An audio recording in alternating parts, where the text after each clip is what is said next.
Баршаңызға сәлем. Бүгін сіздермен керемет дәмді тағам борщ дайындап үйренетін боламыз.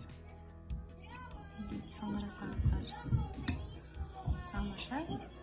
Осы тура осындай рецептпен дайындап көріңіздер. Астарыңыз дәмді болсын. Бізге борщқа керек болады ет, мына жерде сүйегі мен, мына кішкене ғана сүйегі бар, қалғанның бәрі ет. Сосын капуста, картошка, сәбіз, пияз, болгарский перец және свекла. Қазанда суға етті салып қайнатамыз ақырын отта. Қайнағаннан кейін бетіндегі көбігін алып тастаймыз.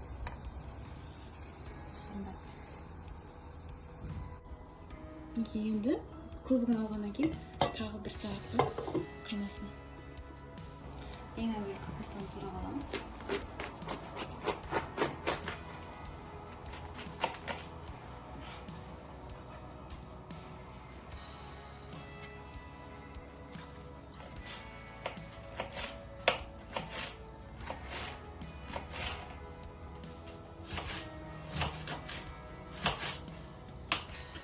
Анда көбікпен майдалап турап аламыз. Бір капустаның жартысын турап алдық, осы жетеді. Картопты турап аламыз. Қайнағаннан кейін бірінші капустаны саламыз, бір қайнағаннан кейін картопты салып қайнатамыз. Картошканы қарайып кетпеу үшін бір кішкене ыдысқа салып аламыз да бетіне су құйып қоямыз.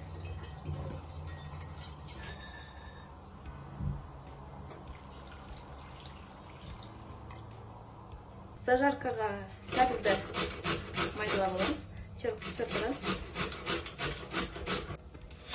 Енді пиязды майдалап аламыз, турап зажаркадан. Енді свекланы теркадан өткізіп аламыз. Енді қайнап біраз өткеннен кейін үстіне капустасын саламыз.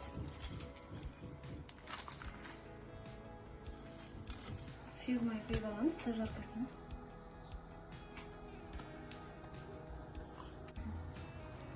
Пиязды саламыз.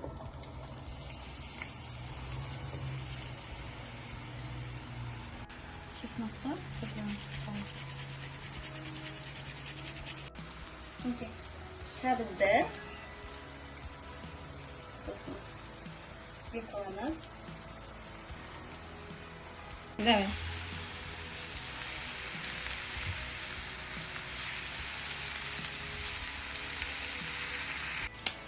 Міне жаңа қалған свекланы мына үстіне кішкене қосып алдық, және де ролтон приправасын салып жатырмыз. Бульон және перец, черный перец. Мінекей, енді үстіне картошкасын саламыз.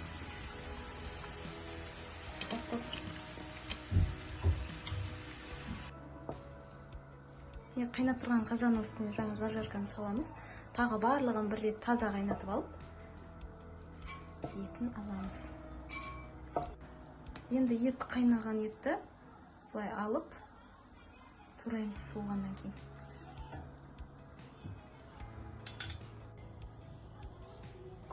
О, еті езіліп пісіпті. Етті саламыз, қайнап тұр.